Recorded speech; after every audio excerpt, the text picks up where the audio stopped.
How long is the mainstream media going to pretend that Donald Trump doesn't have pudding leaking out of his brain? Like, seriously, this guy is in such cognitive decline. And I know I talk about it, Midas Touch talks about it, Lawrence O'Donnell talks about it, but the mainstream press refuses to. But someone who is forcing them to is Donald Trump, because today, in a meeting with world leaders, Donald Trump, who was falling asleep the whole time, was unable to speak or respond when he was confronted by a reporter about his latest criminal scandal. Unable to speak or respond. He needed his handlers to come and save him. It was so bad. We're going to get into it all, but before we do, if I could quickly ask you to leave a like on this video, and if you haven't already and you enjoy our channel, to hit that subscribe button because it goes a long way in supporting our work. Now, before we get into that moment in which Trump needed his handlers to save him because he just couldn't talk, I want to see what he started talking about tonight, and that was, for some reason, nukes. And my doctrine would be denuclearization, because we have enough nuclear. We're number one, Russia's number two, China's number three, way behind, but they'll be even in 4 or 5 years. They're, working overtime on nuclear weapons. I think that denuclearization would be a great thing. We could blow up the world 150 times. There's no need for this. So I really think we're going to have, I've spoken to President Putin about it, I've spoken to President Xi about it, and everybody would like to spend all of that money on other things, people that really, things that can benefit people now. So I think something like that could happen, the denuclearization. It's really, I want peace through strength, but we want peace all over the world. Yeah, nothing makes me feel safer than the guy doing indiscriminate and extrajudicial killings in international waters, talking about blowing up the world.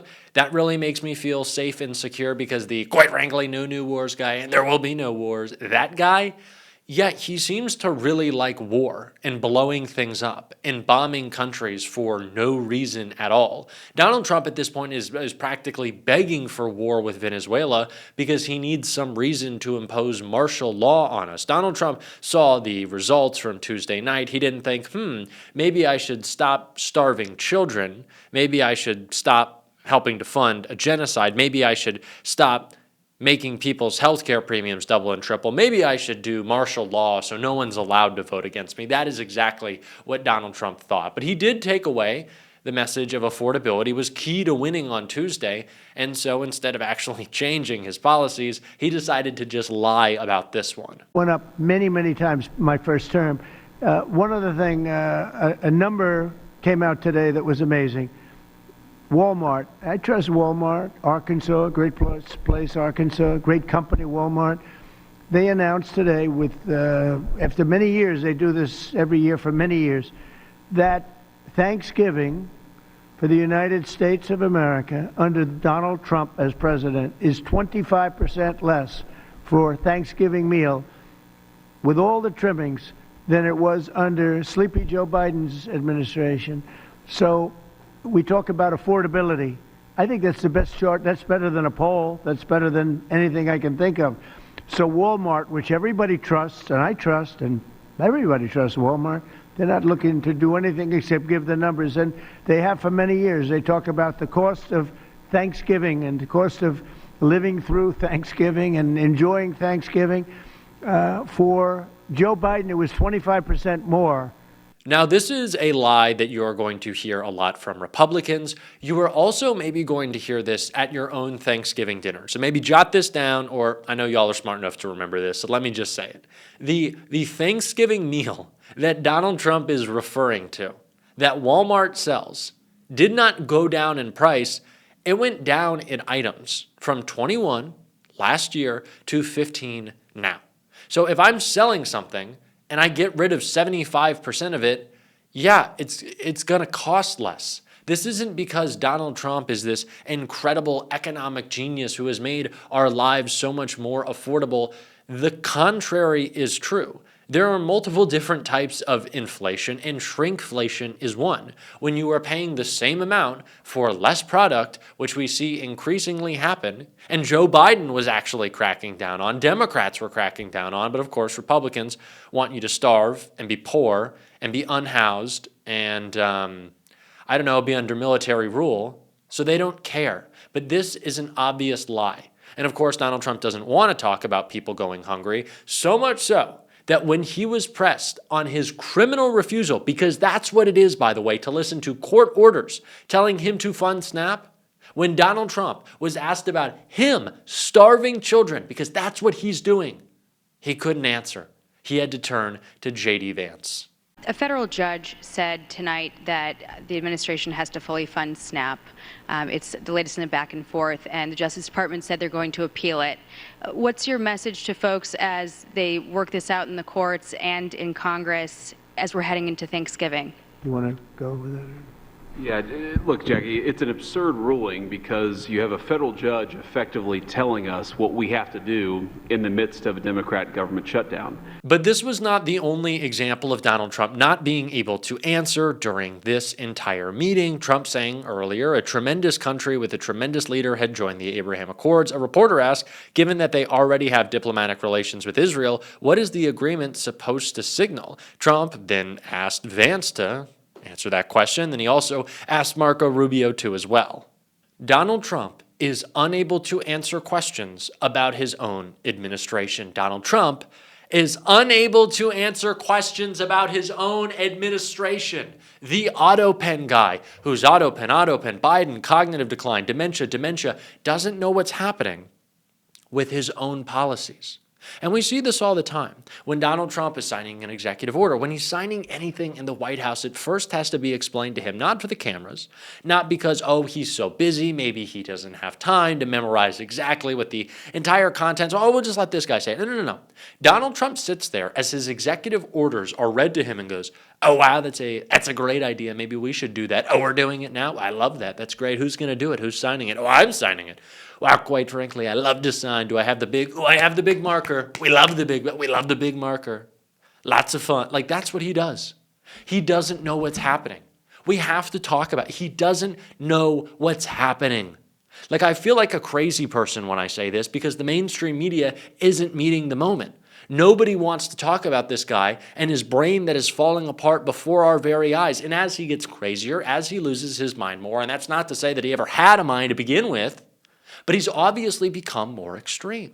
And I'm sorry if this rant feels like the ramblings of a crazy person, but it's not, because I actually watch the ramblings of a crazy person every single day. And if you tune into this show with any level of consistency, you do as well. We see Donald Trump.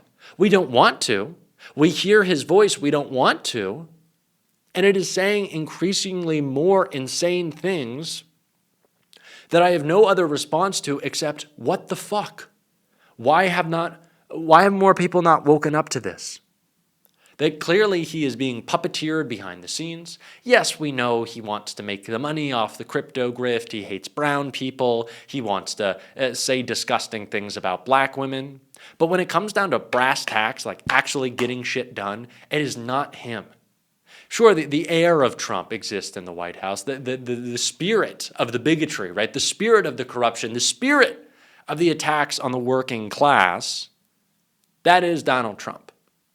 But the hard policy making is something he doesn't get because he's separate from it. Which is why Donald Trump, after this election and after a couple of hours of TV watching, learned a new word: affordability. Yes, the guy with the gold toilet is now getting himself familiar. He's familiarizing himself with the concept of affordability, things being affordable, something Donald Trump has never thought about in his life because he's a silver spoon little baby. But Donald Trump has now learned this word, and he's mad that people aren't giving him more credit for it. The guy quite literally raising prices is not getting enough credit. But what I find so funny about the Republican response to this midterm has not been that they think that they have to do more work. No. That's not what they said. Republicans did not say, we have to do more on affordability. That makes sense. They said, we need to message better on affordability. Now, might I remind you, you are in power. It's not about your message. It's what you actually do. And they've done jack fucking shit. Remember that. They've done nothing for you. And not only has it been nothing, it's not net zero. They've made your life worse. Again and again and again. as they throw parties with ladies dancing and giant cocktails, with Great Gatsby-themed gold whatever the fuck hanging down from the ceiling as they literally laugh at you. These are the people who said that the dangerous elites in their private little rooms are controlling the world when we try to get people universal health care. Then it's the cabal of elites. But when blocking universal health care, when blocking big progressive reform, affords them billions in tax savings because they refuse to pay their fair share, what do they spend it on? Their big, gaudy, ugly parties laughing at you. Laughing at you. Remember that. That's what they're doing. They're laughing. We'll get the last laugh, though, because we have some elections coming up. And I think we're going to do quite well. I think we're going to do so well. I think Chris Hayes laid out a great case why right here. Well, sure enough, last night out of the blue, Donald Trump started talking about affordability. It's no good if we do a great job and you don't talk about it. And I don't think they talk about it enough. You know, they have this new word called affordability, and they don't talk about it enough. The Democrats did, and the Democrats make it up because we took over a mess. It's a new word. Did you know that? It's a new word, affordability. It's like the new word groceries that Donald Trump discovered in 2024 he loves to talk about. And now Trump's social media posts are all about it. This morning, quote, 2025 Thanksgiving dinner under Trump is 25% lower than 2024 Thanksgiving dinner under Biden, according to Walmart. The Democrats' affordability issue is dead. Stop lying. Well, there you have it. Case closed. Done. In your face affordability. Unless, of course, you actually check Walmart, you'll see, as the New Republic reports, Walmart's 2025 holiday meal contains only 15 items, while the company's 2024 holiday meal included 29 items. This year's basket mixes multiple Thanksgiving staples, including pecan pie, cranberry sauce, whipped cream, mini marshmallows, corn muffin mix, as well as fresh sweet potatoes, celery, and onions. Magazine also noted this year's meal also replaced the name brands with cheaper Walmart generics. That is quite a bit fewer groceries, again, as we call them, little word we use, which you would think Trump would understand since he learned that word last year. What will be asked of Democrats in this coming midterm, because Donald Trump will continue to lose. We're going to have to do the work, but he'll continue to lose, is that they think past Trump. And they should, because he's a loser and he will be the past. To think towards something bigger, that our politics can be something better. And it can. That is how Zohran Mamdani won. That is how Democrats will win.